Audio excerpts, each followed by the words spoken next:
Boa noite, pessoal. Vamos entrando. Vou conversando aqui enquanto isso com quem for chegando. Aqui é a Andrea Werner que está falando, mãe do Theo. Eu sou a autora do blog Lagarta Vira Pupa, então todas as redes que vocês acharem por aí com Lagarta Vira Pupa sou eu. Vinícius é sempre o primeiro a chegar. Então vocês vão me encontrar tanto no Facebook quanto no Instagram como Lagarta Vira Pupa, onde eu falo mais de maternidade atípica, e as redes que estão com o meu nome mesmo, Andrea Werner, onde eu falo mais de política, políticas públicas mesmo. Vamos fazer um favorzinho de ir marcando os amigos e amigas nos comentários.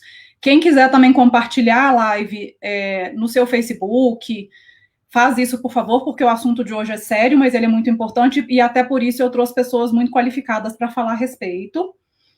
Boa noite, quem está chegando. Mônica, Vinícius, Joyce. Oi, querida. Então é isso. Quando eu resolvi falar sobre esse assunto, eu realmente procurei pessoas que vão agregar muito e não ficar só dando opinião, né?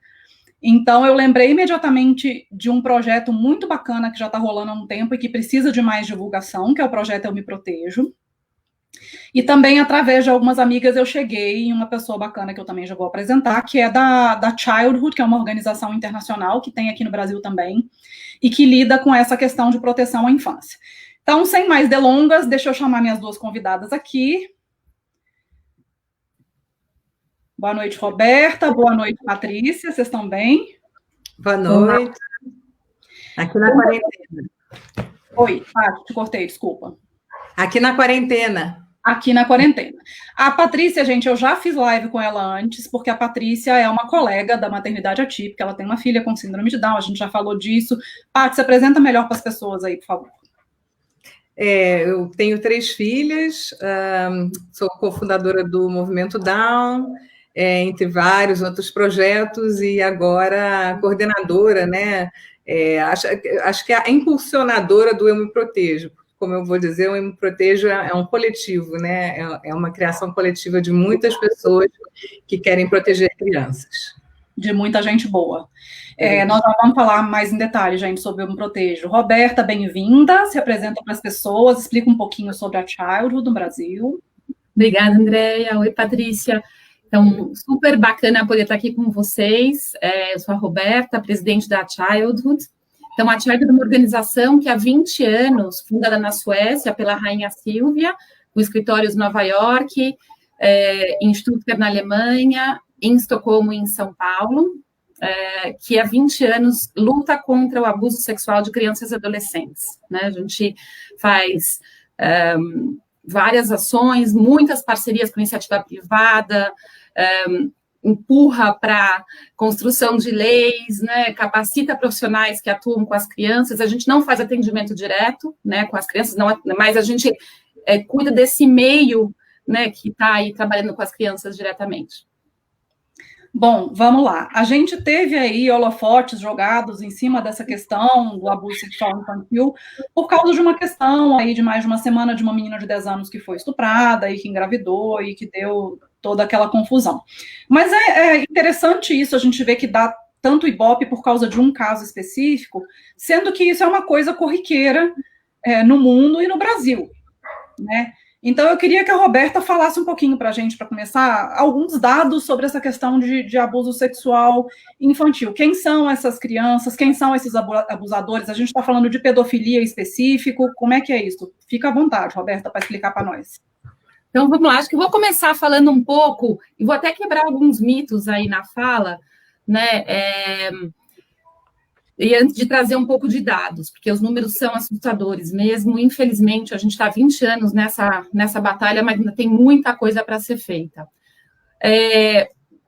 Um mito, né, que a gente tem é que a gente acredita que todo pedófilo, todo abusador é pedófilo, né?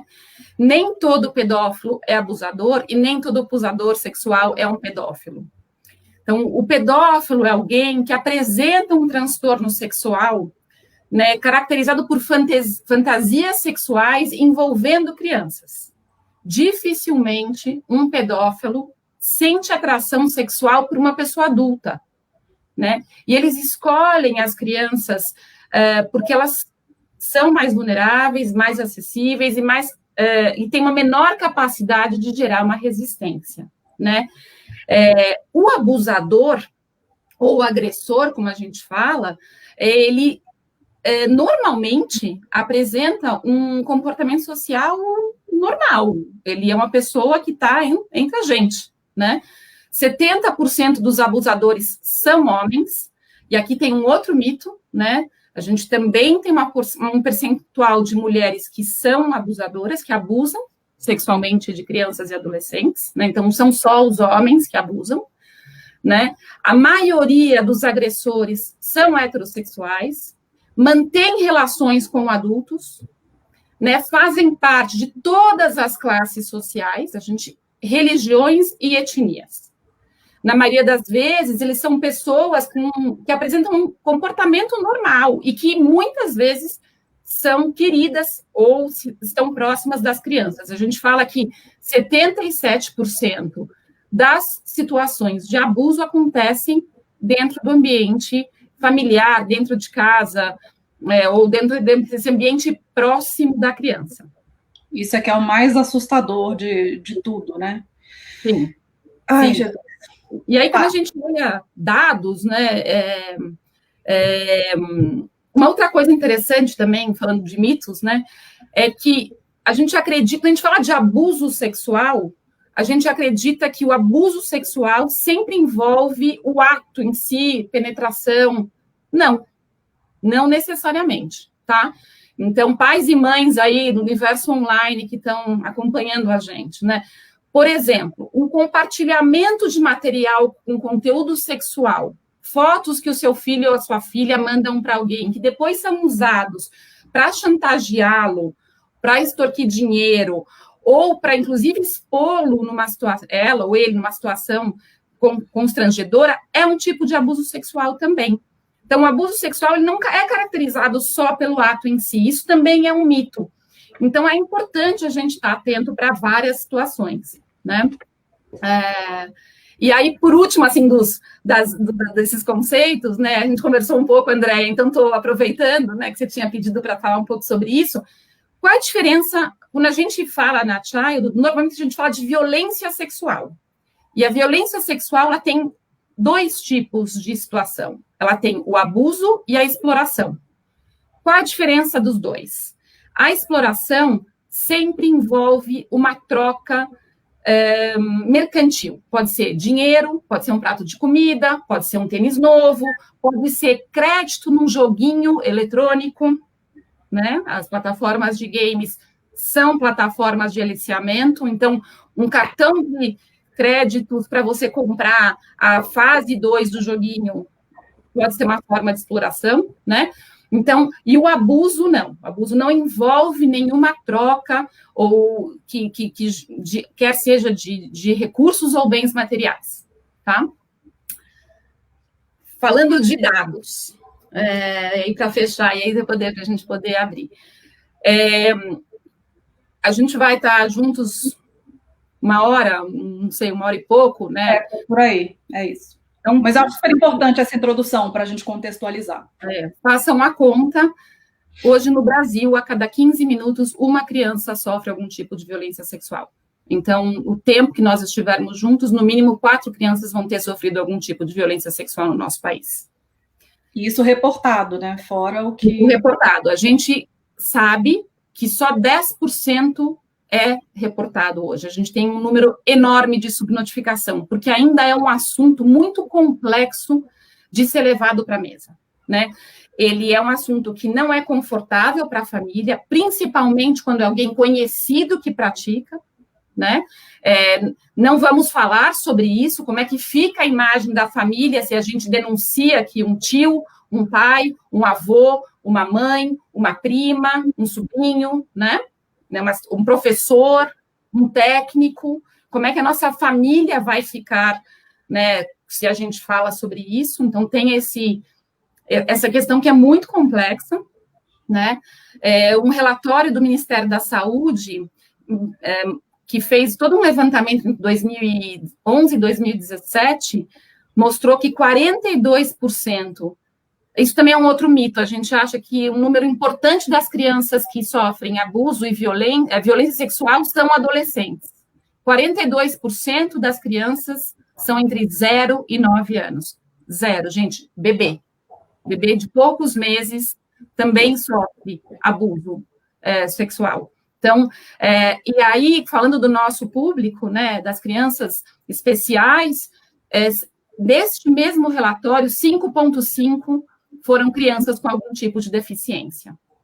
As crianças com deficiência são 4 vezes mais vulneráveis, assim, a probabilidade 4 vezes maior de serem vítimas de algum tipo de violência, quer seja a negligência, a violência física, a violência psicológica, a violência sexual.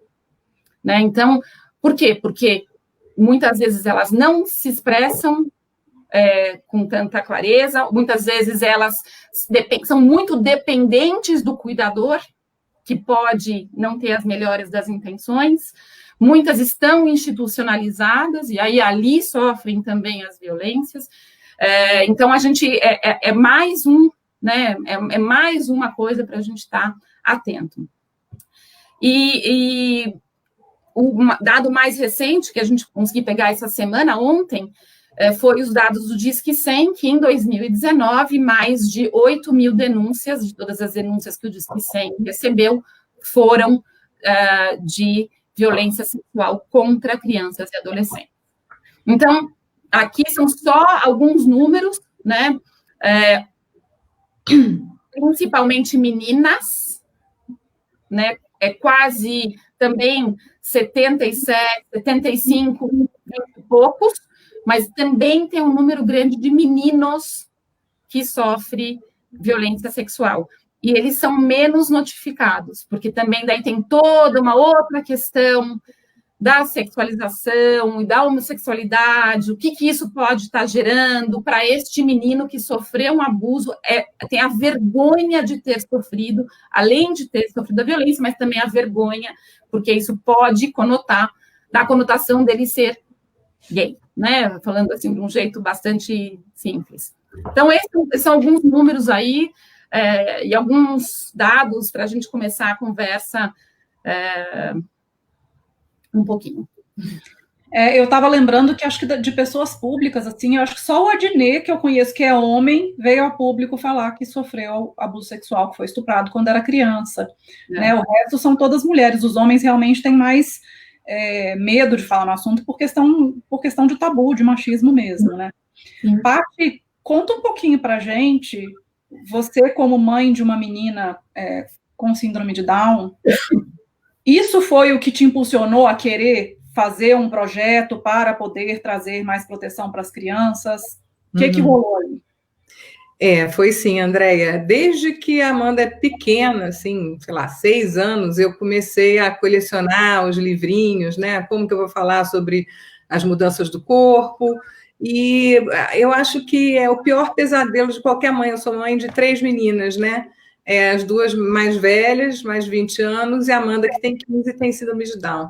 E, assim, é um pesadelo ainda maior no caso de meninas com deficiência, né? Então, eu sempre me preocupei muito com isso e sempre, né, procurei pesquisar, né, sobre isso para saber como é que eu ia conversar sobre o assunto com ela. E a gente passou os últimos 5 anos na Suíça, e por incrível que pareça, não tem escola inclusiva na Suíça. Então, ainda por cima, minha filha foi privada do privilégio de conviver com outras crianças da idade dela, e com isso ela se tornou uma, né, pré-adolescente muito ingênua, indefesa, e isso tirava meu sono, né?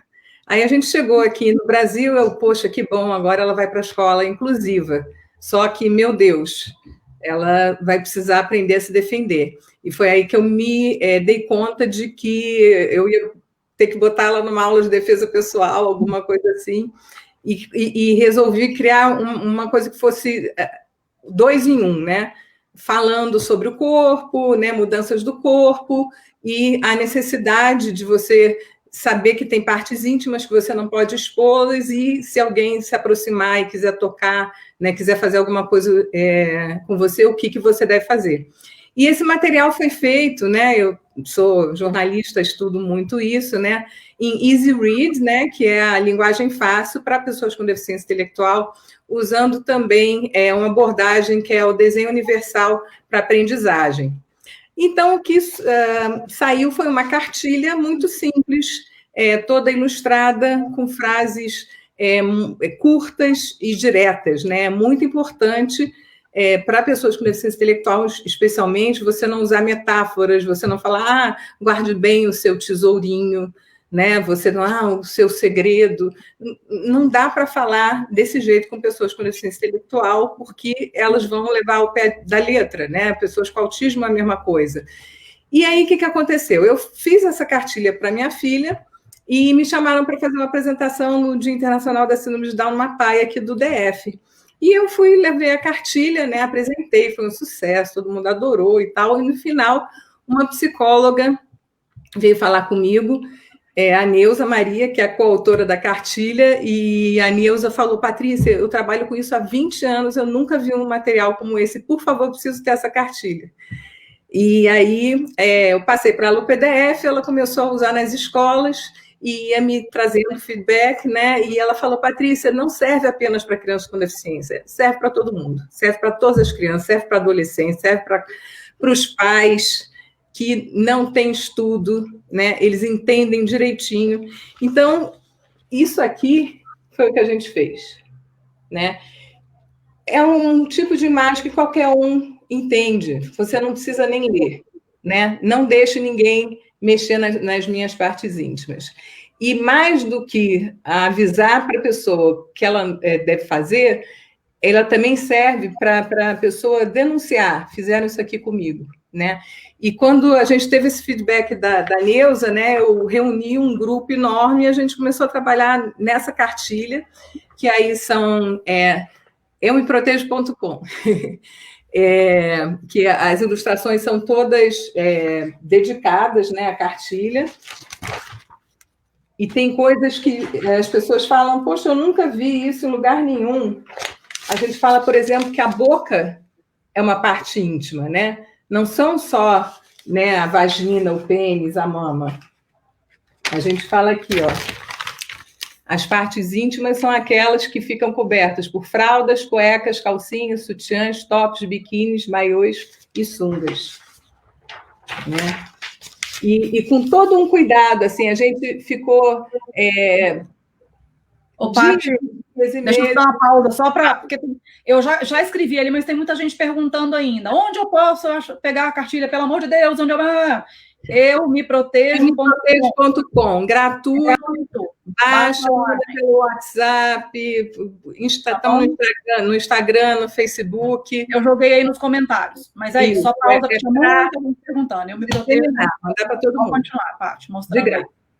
Então, um cuidado, né, que a gente tem, Andréia, teve muito, foi de... Você está aí? Tá. Tá todo mundo aqui. Estou vendo você falando. É porque você está falando sozinha, eu estou deixando. Então, uma coisa que a gente teve muito cuidado de ouvir todo mundo. Então, esse grupo, ele tem gente de todo tipo. Tem psicólogo, professor, advogada, policial, tem uma delegada, quer dizer, tem uma gama de pessoas de vários tipos de pensamentos diferentes, mas todos com um objetivo que é proteger as crianças, né? Então, a gente tinha esse objetivo em comum, mas foi bom a gente ter ideias diferentes, porque nem sempre, né, o que um pensa é o que o outro pensa. Tem disponível em inglês também. Inglês, espanhol, libras e videolivro. Gente, mas vocês estão muito internacionais já, que coisa maravilhosa. Mas sabe por quê, Andréia? Porque eu mostrei para as pessoas e todo mundo, nossa, isso não tem aqui, eu quero traduzir. Já lançamos na Argentina, já tem uma versão para a América Latina e tem inglês. Quem traduziu para o inglês foi uma amiga minha, que o filho fala inglês e tal, ajudou ela, o filho de 15 anos. Ele falou, mamãe, eu não sabia que abuso podia acontecer na minha família.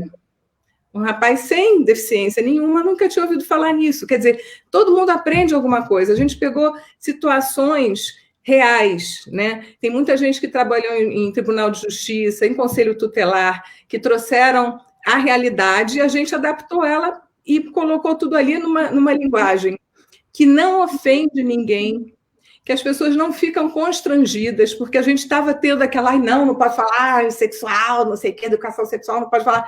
Então, não vamos falar de sexual, vamos falar só de criança. 0 a 8 anos é proteção do corpo. E assim, a gente está sempre mudando, e já estão tendo um feedback da cartilha, e vamos mudar mais, porque a gente se deu conta que não basta você ensinar a se proteger, você tem que ensinar também, desde pequenininho, a respeitar o corpo do outro. Porque a gente vai começar a educar esses agressores, futuros agressores também, desde pequenininho. Vamos fazer uma pergunta aqui para as duas, e as duas respondem na ordem que preferirem, mas vamos lá, o que é educação sexual para crianças de 0 a 8 anos? Você vai ensinar a criança a fazer sexo, gente? O que é educação sexual? Não. Educação sexual não é ensinar a fazer sexo. A gente fala, educação sexual é empoderar a criança para que ela consiga se proteger de possíveis abusadores. É educação para autoproteção.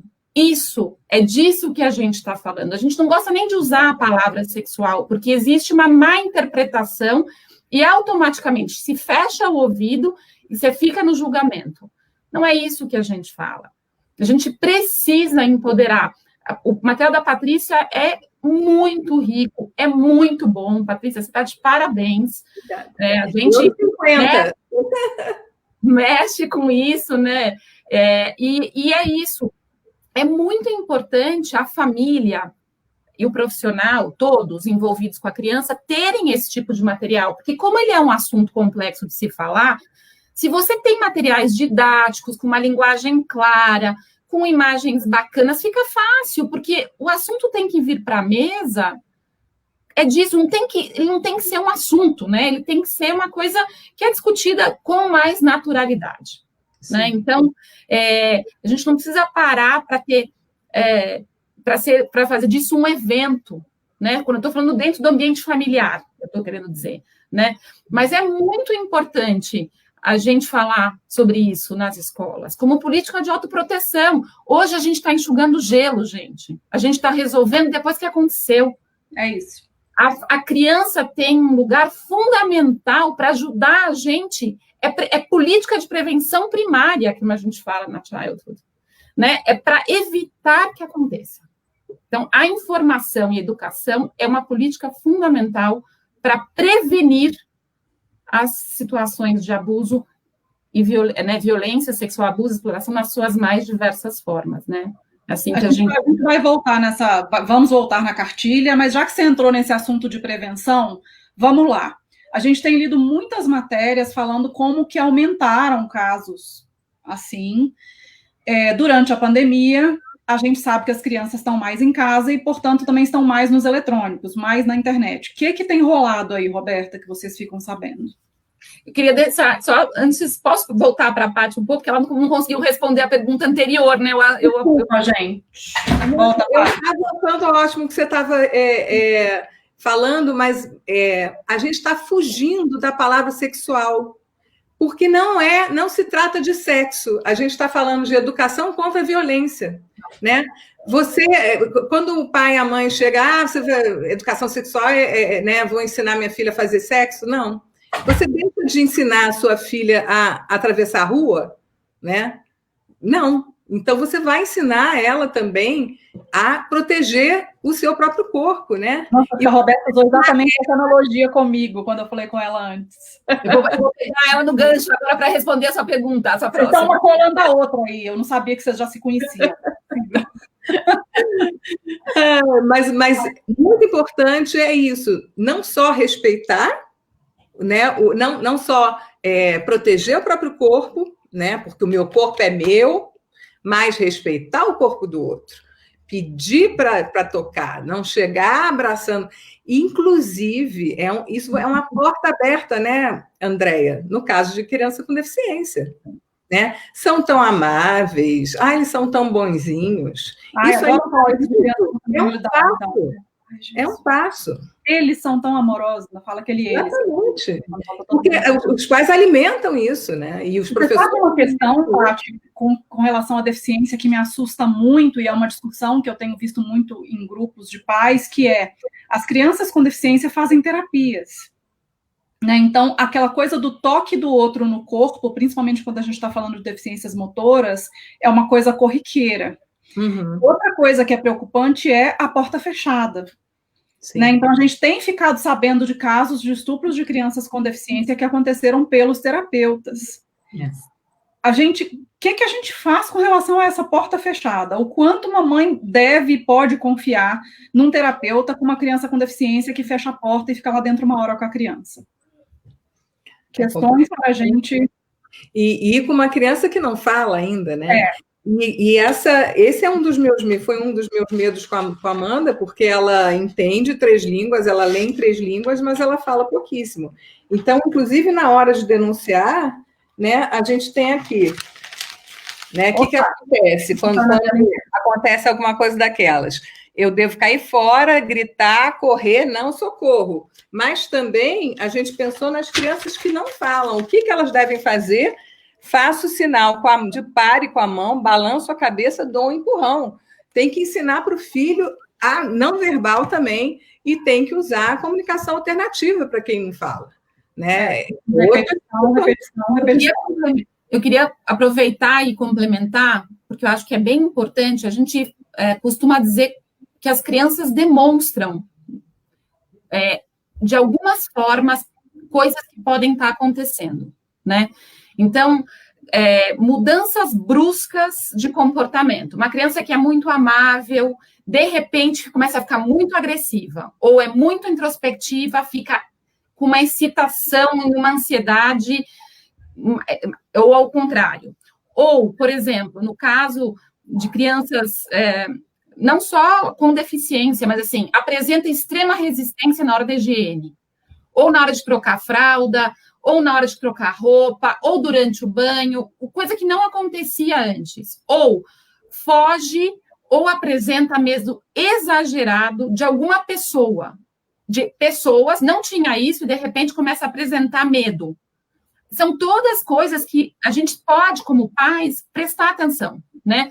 Ou apresenta piora progressiva no seu desempenho intelectual, né? Ou começa no desenha, ou através de...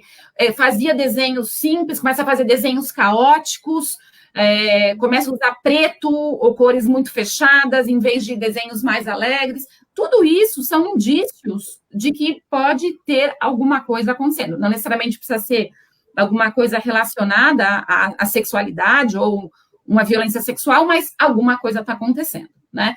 Comportamento e comunicação, né? O que a gente sempre fala. O não verbal traz, né? Quando essa criança está numa instituição, ou ela está muito ao cuidado dos cuidadores, algumas outras dicas, né? Por exemplo, esse responsável pela criança pouco interessado pelo seu quadro evolutivo, ou menos interessado, tem que ficar... Sim, era uma pessoa super interessada, de repente começa a mostrar desinteresse. Opa, por que está mostrando desinteresse?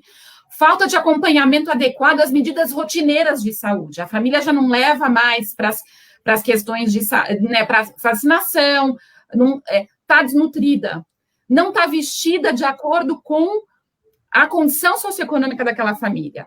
Todas essas, no caso, principalmente das crianças com deficiências, que dependem muito dos outros, né? Então, essas também são indícios de que pode estar acontecendo alguma coisa. Então, nós, como pais, temos que estar atentos, né? Sempre ao verbal e ao não verbal, porque às vezes é muito mais pelo não verbal que elas expressam o que está acontecendo do que pelo não verbal.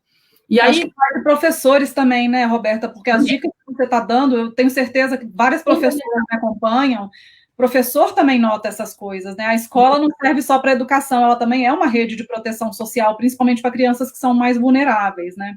A gente está super preocupado como vai ser a volta às aulas, tá?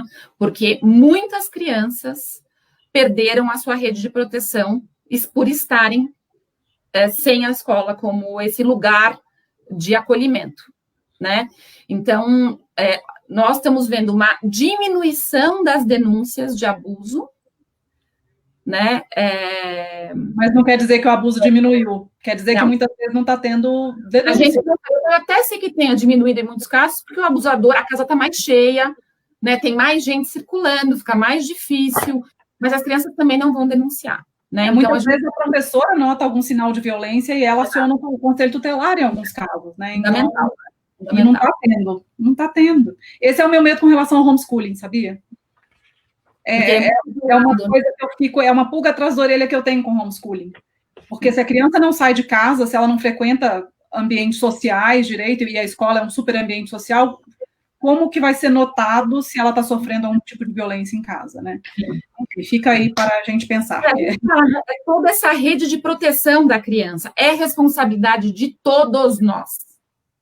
Eu como vizinho, eu como tia, que de repente percebo que tem alguma coisa que não está funcionando direito no núcleo familiar, amigo, todos os profissionais, né, que estão, é responsabilidade de todos nós cuidarmos das nossas crianças. Elas não são não é prioridade absoluta, o ECA diz isso, né?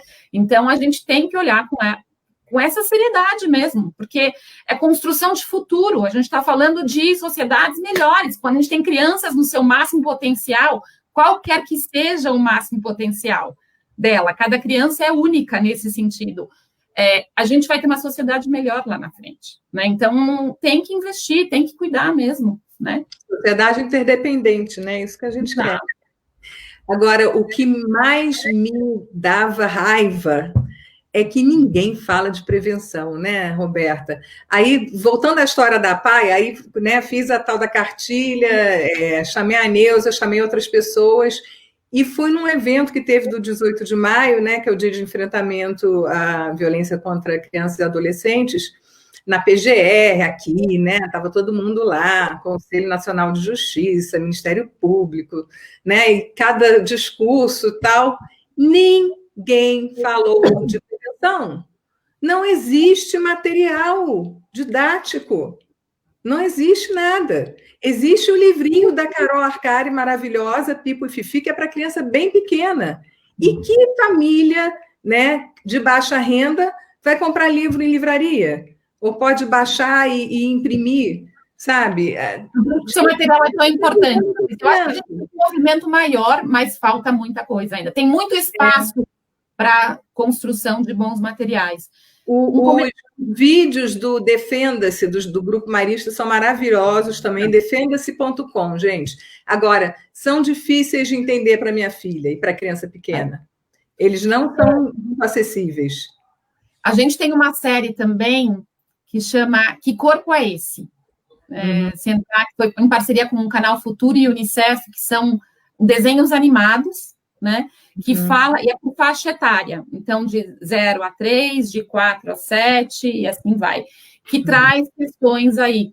E o ano que vem a gente lança, e aí já voltando para a sua pergunta anterior, Andréia, a série do online, proteção online. Vamos falar de proteção online, então, já que você entrou nesse assunto, conta pra gente perigos da internet. Mães, atentas aí, por favor. Pais também, tem pai aí também. E aqui não importa qual criança, né? Todas as nossas crianças estão mais tem, né? Ou através do celular, ou através do iPad, ou através do computador, né? Acessando a internet. E a internet é um lugar incrível, né? Então não dá para a gente dizer que o que está na internet hoje acontecendo não é de muito valor, né? As crianças, a gente tem que dar muito mais informação, a gente aprende muito mais, mas a gente também acessa muita coisa que não é apropriada, né? Para vocês terem uma ideia, as crianças hoje estão acessando pornografia com 10 anos de idade, né?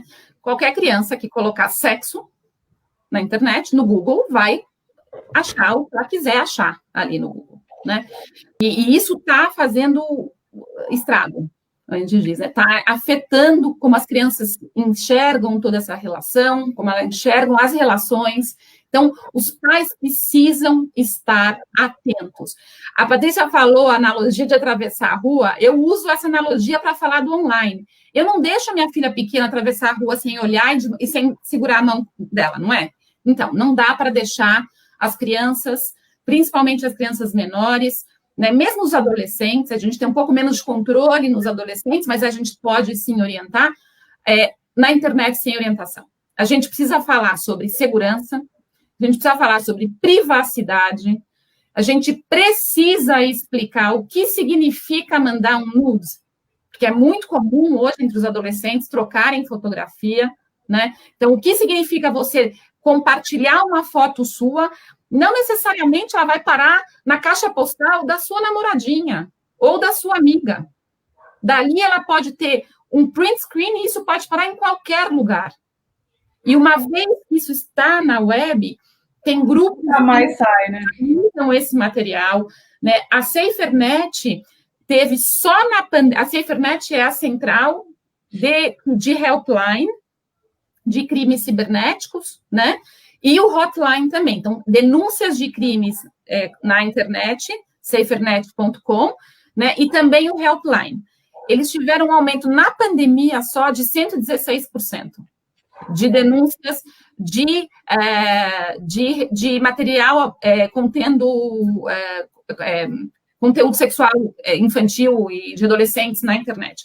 Os números de streaming de vídeos ao vivo, de situações de abuso ao vivo, aumentou, assim, a gente está falando 2.000% de 2019 de 2018 para 2019, está aumentando absurdamente agora. Então, assim, é um universo que a gente precisa ter. Mas o que a gente pode fazer, né? É isso. Vamos olhar quais são todas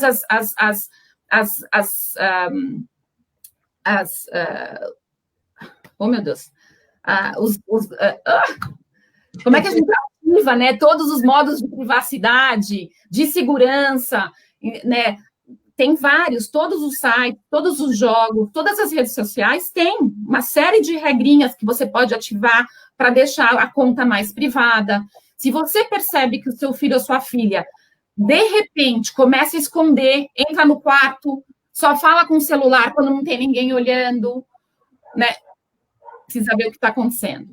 Né? Se ele nunca deixa o computador no meio da sala, deixa o computador em lugar onde tem várias pessoas transitando, explica. Você não fala com estranhos na rua, você também não fala com estranho. Se um estranho na internet pode parecer uma criança, mas não necessariamente ele é uma criança. Você não divulga suas fotos. Então, tem que acompanhar de perto e tem que falar sobre isso. Né? É muito importante, porque sim, os números de situações de cyberbullying, sexting, né, que é compartilhamento de conteúdo, fotos ou vídeos, está aumentando. Os chantagens, né, você manda ideia, você é chantageado, adultos estão passando por isso, não é só criança, não. Todas essas são algumas situações que a gente tem que olhar no universo online. Mas, falando de educação de volta, né, diálogo aberto, gente. Conversa franca, trazer para a mesa, explicar que isso pode acontecer, né? Falar de forma clara. Patrícia falou uma coisa fundamental, tem que falar de um jeito que as crianças entendam. Não importa, não adianta você criar nomes diferentes, não, os nomes são os nomes científicos mesmo, é assim que a gente tem que falar, né? A criança tem que aprender, e a mesma coisa para o universo online, vale igual. O mundo não é diferente no online do offline nesse sentido. Paty, a gente no nosso meio de vez em quando aparece pedófilo, abusador, né? Nem dá para saber muito o que é da pessoa. Apareceu um novo, tá para te contar.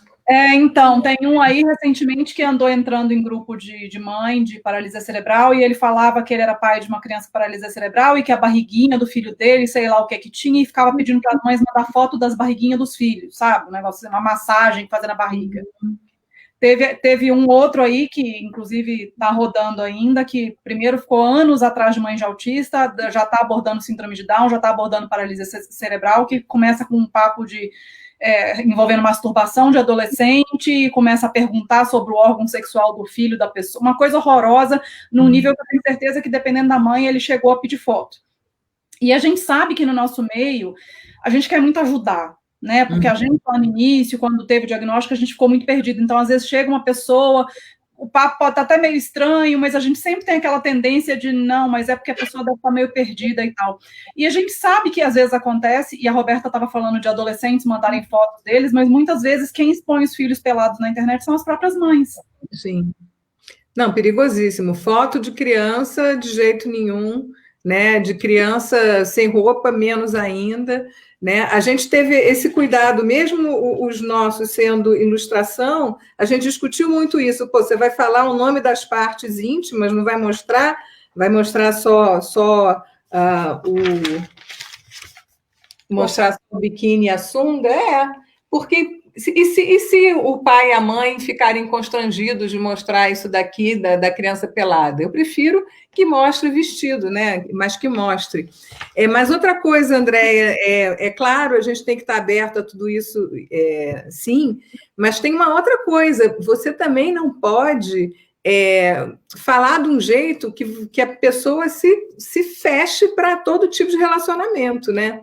Tem que falar sobre consentimento, né? Sobre você querer namorar com alguém, né? Quando você quer.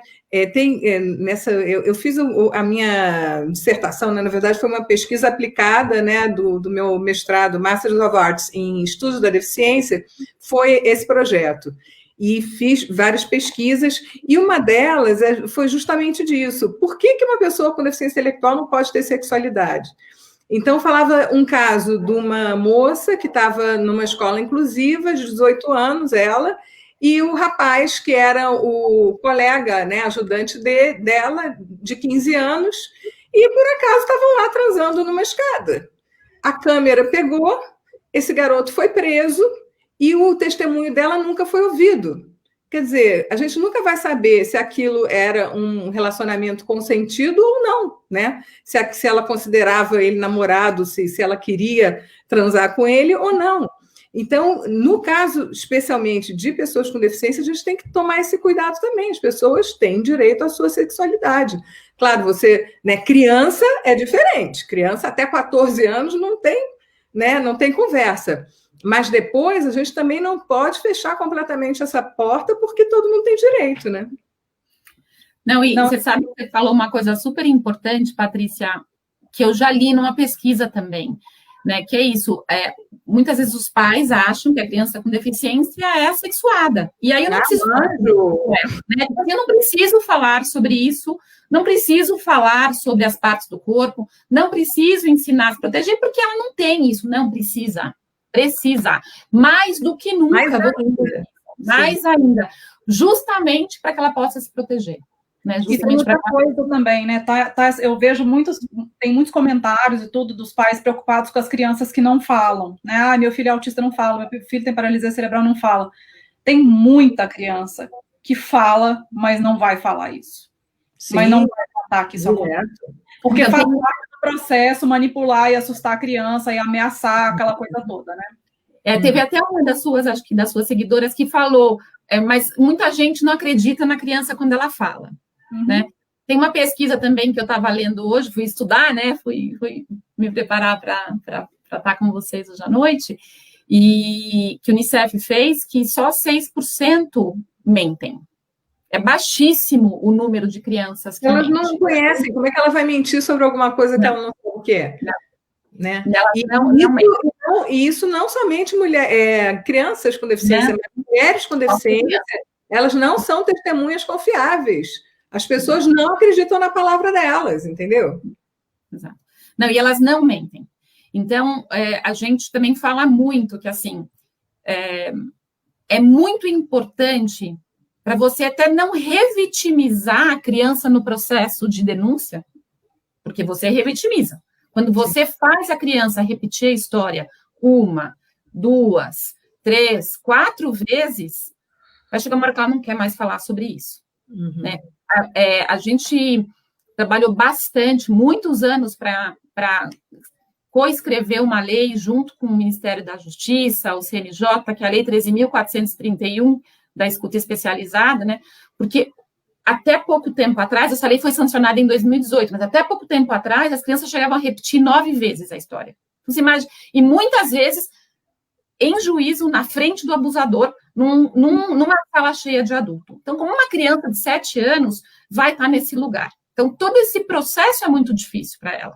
Né? E aí, ela muitas vezes, ela desiste. Né? Então, o que é muito importante, que eu falo para o pai, para a mãe, para quem, o profissional, para quem for o primeiro ponto de contato, né, desta criança ao denunciar, escuta. É escuta atenta, deixa ela falar, não pergunte os detalhes, não cabe cabe aos órgãos competentes, né, aos profissionais, ou quer seja, né, o conselheiro tutelar, ou na saúde, se ela entrou pela saúde, vai depender, né, um pouco do que aconteceu com aquela criança, fazer as perguntas na hora certa, para que ela não tenha que reviver esse trauma muitas vezes, né, acolhe, acredita, investiga, né, ajuda essa criança, explica o que pode acontecer agora que ela falou, quais são os próximos passos, né, e denuncia.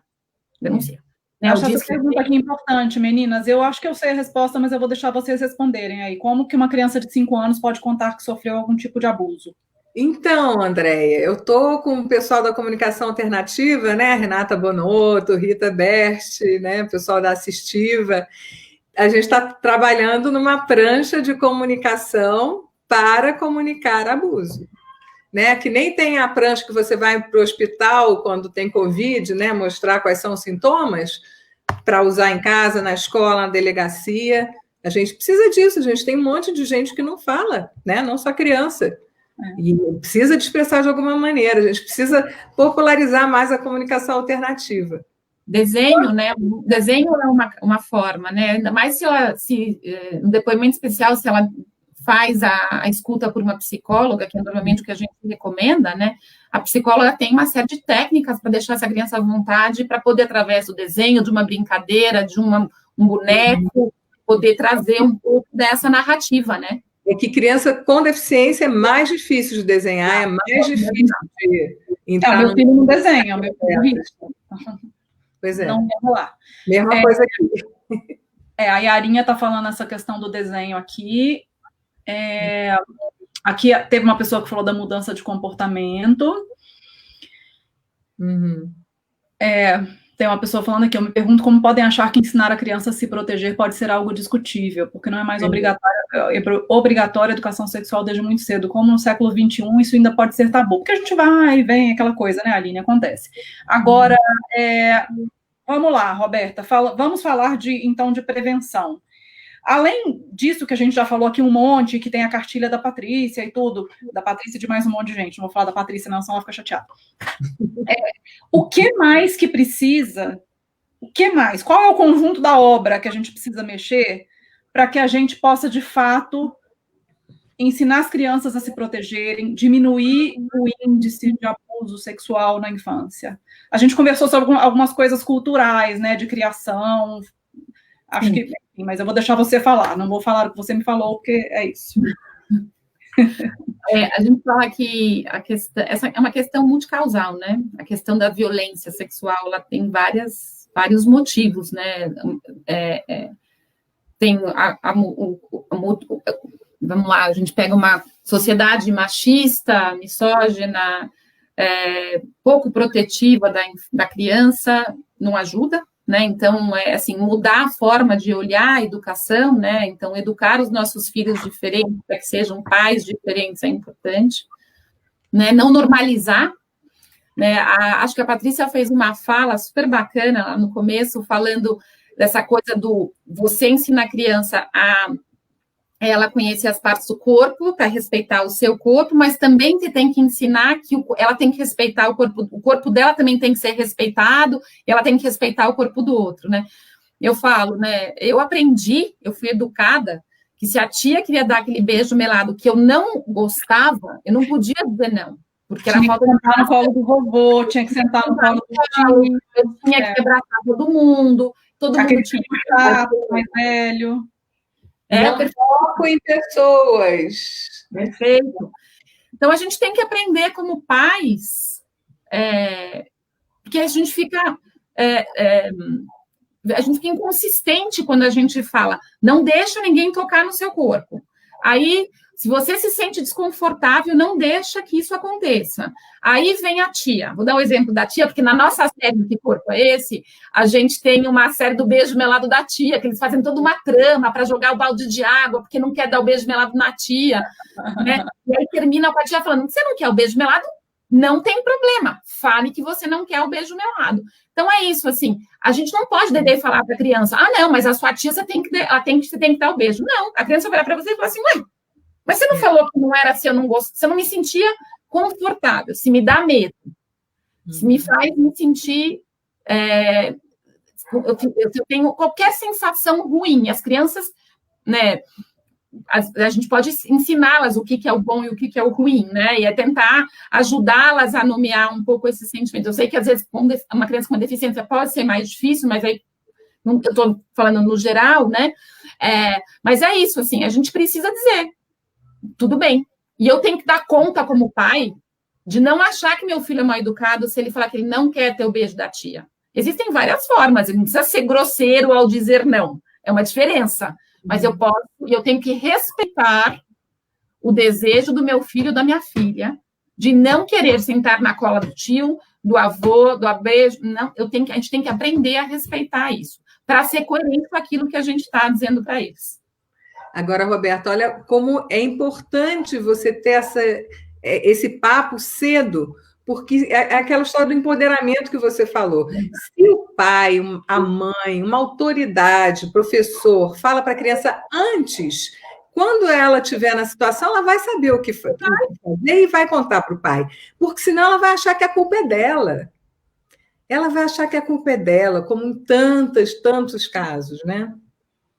E os adultos abusadores, né, o homem ou a mulher, são muito inteligentes, eles sabem que eles estão fazendo uma coisa errada, eles sabem que eles estão, que a violência que eles estão infringindo na criança é ilegal, e eles precisam, exatamente, eles têm isso, né, a relação do poder, é perfeito isso para a polícia, né? Então, ele precisa poder dizer... E o que o pai e a mãe falam antes, não acredite em ameaça, conte tudo e ameaça também, exatamente. Né? Ele prepara já a criança para estar predisposta a fazer isso, né? Você está protegendo seu filho. Né? Mas, olha, a importância da coerência. Aí eu não posso falar, você me conta. Aí, quando eu vou contar, você fala, mas eu não acho que foi bem assim, não. Será? Mas será que você não está inventando? Você não está exagerando? Olha que interessante. A Júnia é autista. Olha o que ela está falando. Isso é uma situação difícil, porque para nós que já temos, por natural, a repulsa, a sensibilidade ao toque, né, pelo autismo, acabarmos por ser confundidos muitas vezes. Eu demonstrava incômodo, então achava que o meu comportamento era natural. Isso ajudou a camuflar as reações dos abusos. Ai, Júnia, sinto muito, viu, querida? Um abraço. Outra coisa que... deixa eu falar uma outra história que tem exatamente... Depois eu volto para a pergunta da Aline, então. Uma mãe também dessas, né, de autista, que foi investigar uma situação da menina falando que fulano está abusando de mim, o professor está abusando de mim, está abusando de mim, está abusando de mim. E aí essa pessoa foi lá na escola, né, assistiu uma aula, assistiu outra e tal, e aí, na hora da educação física, chegou o professor, e aí, tudo bem? Legal! E isso, para uma criança autista, é um abuso, né? Então, é complicado, né?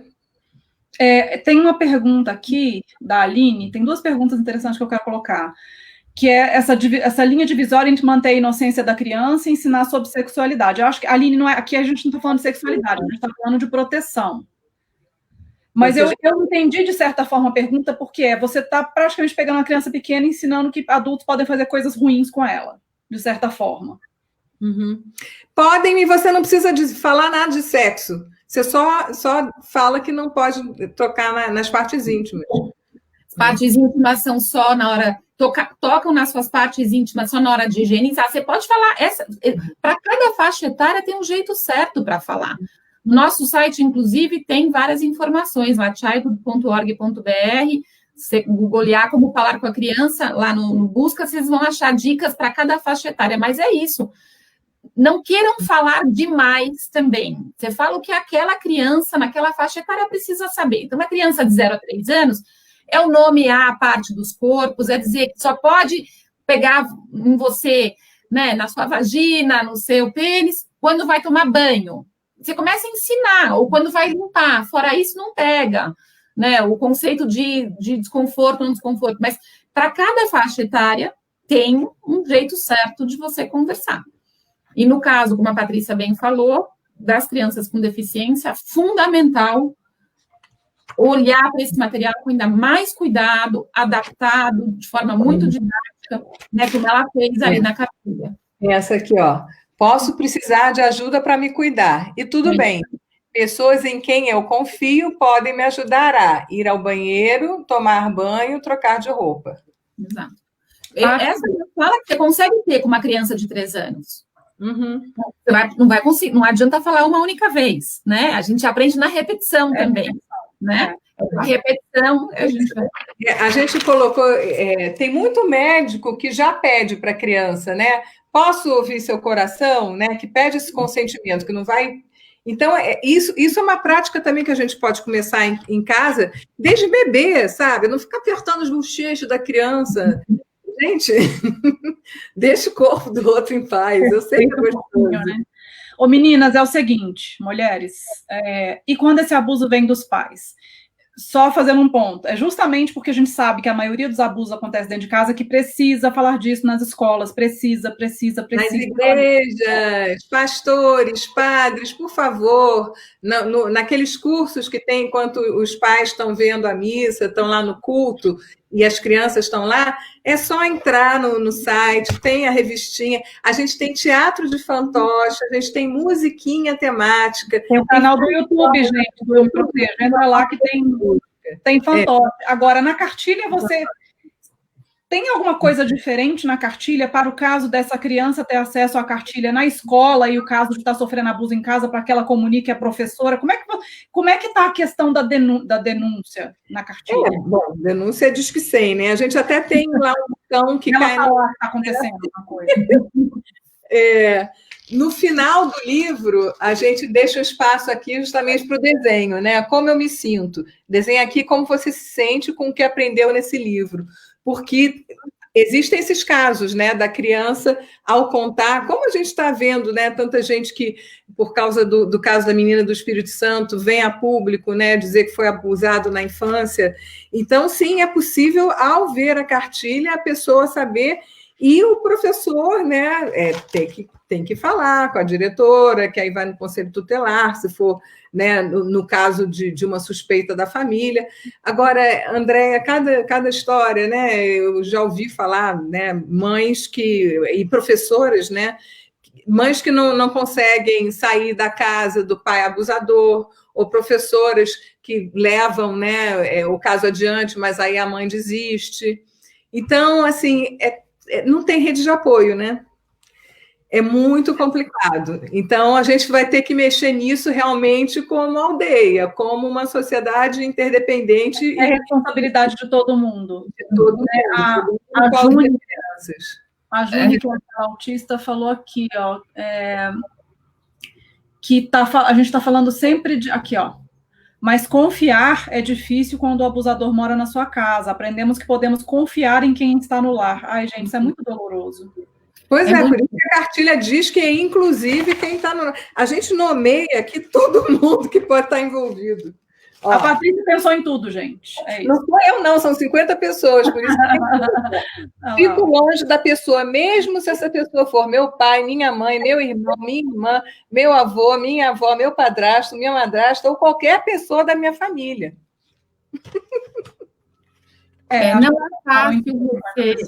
não é fácil quando... E detalhe, desculpa, e se eu não encontrar nenhuma pessoa em quem eu confio perto de mim, vou buscar ajuda na minha escola, no posto de saúde, no hospital, no conselho tutelar, na casa de uma vizinha. É aquilo que eu tinha falando antes, que é a questão da aldeia mesmo. É, sim, responsabilidade de todos nós. A gente fala, eu gosto de dizer que toda criança tem pelo menos um adulto, que eu acho que para proteger, né? E talvez não seja o que está mais óbvio, ou mais próximo, mas ela vai buscar. E a gente tem que ensinar também isso, né? E esse adulto tem que acolher, né? Isso. Eu não sei se vocês viram essa história, foi uma dessas denúncias há pouco tempo, que a professora, menina falou para a professora, tia, o meu tio lambeu meu biscoito. Aí a professora, menina, pede outro biscoito, tio e tal. Aí depois a mãe veio contar um caso da filha que estava com um problema na vagina e tal, e se referiu à vagina como biscoito. Ou seja, a menina buscou a ajuda dessa professora que não conseguiu reconhecer que ela estava buscando ajuda. Por isso é importante dar os nomes certos para as coisas. Exatamente. Né? Meninas, estamos chegando aí em 1 hora de live e tem tanto elogio, estou tão feliz, eu espero que todo mundo que acompanhou a live compartilhe muito, gente, a gente precisa acabar com esse tabu que não se pode falar sobre esse assunto. Vamos de novo, não é educação sexual, é educação para proteção. Por favor. Contra a violência, porque, inclusive, se a gente ensina desde pequenininho, gente, a gente não vai ter meninas sendo abusadas por namorados, não vai ter feminicídio, sabe? Se a criança, desde pequena, sabe que eu me protejo porque o meu corpo é só meu, sabe? E meninos também, e os meninos reconhecerem, olha, esse corpo não é meu, então não vou botar a mão, né? Eu estou falando meninos e meninas, mas a gente sabe que tem abuso em todo quanto é lugar. Isso aqui também previne o bullying, porque como tem bullying contra criança com deficiência, que são mais fracos, que não falam, né? A vítima perfeita. Então, tem que falar, tem que prevenir, tem que evitar que isso aconteça, porque depois que acontecer, é muito difícil. E muitas vezes, né, Patrícia e Andréia, a violência não vem sozinha. Então, uma criança que sofre violência sexual provavelmente está sofrendo violência psicológica ou violência doméstica, né? A gente diz que uma criança que é explorada sexualmente provavelmente foi abusada em casa também. Muitas, inclusive, fogem de casa porque são abusadas e acabam caindo na malha da exploração, né, nas estradas, etc. Então, é super importante esse olhar holístico mesmo, né? Então, as violências, estar atento para todos os tipos de sinais, não estar junto, estar, né, como empoderando, usando ferramentas como Eu Protejo, né, o Crescer Sem Violência, Que Corpo é Esse, o Me Defenda, que tem bastante coisa já, mais coisa que eu tinha passado, né? Não consigo falar, tá difícil para mim falar sobre esse assunto, usa o que a gente fala, usa as ferramentas para fazer, né, com que essa fala seja mais tranquila, mais fácil, né, mas precisa falar, precisa denunciar e precisa proteger, para a gente parar de enxugar gelo. Como a Patrícia falou, depois que acontece, nada é irreversível. Né? É muito difícil sair. É muito dor. E está acontecendo cada vez mais cedo, gente. Está acontecendo com as crianças cada vez mais cedo. O boletim de agravo do Ministério da Saúde é muito triste, entendeu? Porque quando a gente fala de bebê, né, a 9 anos, não pode ser que metade das crianças que pararam na saúde tem essa idade, né? Então, a gente precisa cuidar mesmo. E eu queria falar uma coisa, né, gente? Vamos tentar quebrar esse tabu, porque não é um tabu, não é um tabu. A gente está cuidando da saúde das nossas crianças, né? E esse fato de não poder tocar nesse assunto e tudo, né? O Brasil é um país conservador, as pessoas, as famílias são conservadoras, ainda mais no tocante a isso, né? Eu lembro da minha mãe, a minha mãe, que era professora, quando eu tinha, sei lá, uns 10 anos, eu estava para ficar menstruada, né? Ela veio conversar comigo. O que ela falou? Ó, vai sair um sanguinho de você, não deixa nenhum menino chegar perto, não. Essa foi a educação sexual. E aí eu tive que imaginar como nasciam os bebês, e eu achava que era sentando no quentinho do ônibus ou beijando, né? E aí, anos depois, conversando com a minha mãe, professora, ela me falou, Patrícia, eu tinha o livro De Onde Vêm os Bebês, que ainda existe, mas eu não quis mostrar para você porque eu não queria aquela imagem do galo em cima da galinha. Então, gente, no Eu Me Protejo não tem galo em cima da galinha. Vamos lá. Não tem nada demais. Está todo mundo. A Lucimar chegou atrasada, gente. De graça. Eu Me Protejo. Lucimar. Okay? Basta, manda no grupo do Zap do condomínio, da escola, das tias. E quem chegou por último aí, não fique desesperado, porque a live vai ficar salva, então você pode voltar lá no início e ver o que você perdeu. Meninas, muito obrigada, muito, muito obrigada. Foi, assim, maravilhoso. A química, tudo aqui, as trocas, e vocês realmente são demais. Que bom que nós temos vocês. Obrigada pelo convite. De verdade. Obrigada, também adorei. Eu gostei muito, um privilégio. Vocês gostaram também. Então, para todo mundo que acompanhou, boa noite para vocês, e pode voltar desde o início e ver de novo, e compartilha aí, tá bom? Tchau, boa noite. Beijo. Tchau.